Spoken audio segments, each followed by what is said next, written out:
Hello everyone, আজকে চলে আসলাম তোমাদের কাছে আরেকটা রান্না নিয়ে। এই দেখো, এই কড়াইটা আমার যে বর দিয়েছিল বার্থডেতে, দেখেছিল সবাই। এটাতেই এখন থেকে তোমাদেরকে রান্না করে দেখাবো।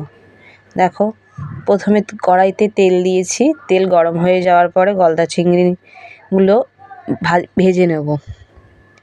ভেজে নেওয়ার পরে উল্টাবো। দেখো, একটুখানি নাড়াচাড়া করে যখন লাল লাল হয়ে যাবে, দেখো, তারপরে একে একে আমি সব মশলা দিতে থাকবো।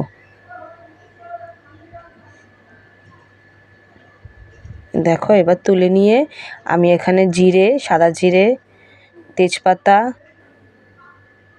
লঙ্কা, শুকনো লঙ্কা দিয়েছি, আর এলাচ আর একটু লবঙ্গ দিয়েছি। দিয়ে এটা একটু নেড়ে ছেড়ে নেব। লাল যতক্ষণ লাল হবে একটু নেড়ে ছেড়ে নেব একটুখানি। তারপরে এখানে পেস্ট করে রেখেছিলাম পেঁয়াজ বাটা দিয়ে, ওই পেস্টটাকে নাড়াচাড়া করে নিয়ে তারপরে এখানে মশলা দেব। হলুদ গুঁড়ো, লঙ্কা গুঁড়ো, জিরে গুঁড়ো, সব একে একে মশলাগুলো দিয়ে যখন দেখবে তেল ছেড়ে যাচ্ছে, তেল ছেড়ে গিয়ে তারপরে আমি বাজার থেকে নিয়ে এসেছিলাম কিনে এই যে দুধ, নারকেল দুধ,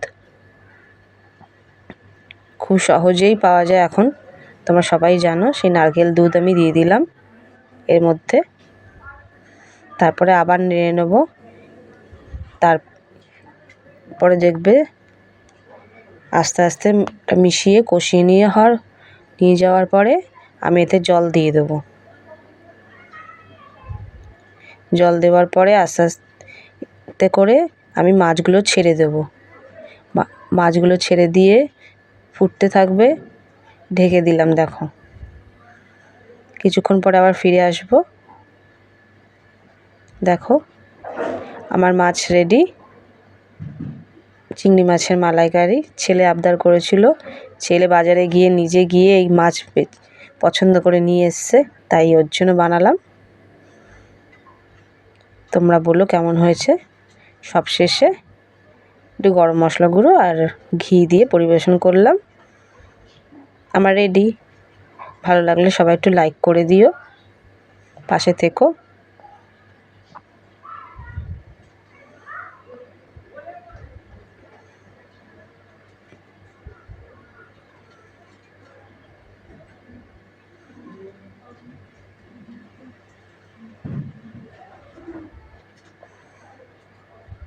দেখো, রেডি হয়ে গেছে আমাদের মালাইকারি।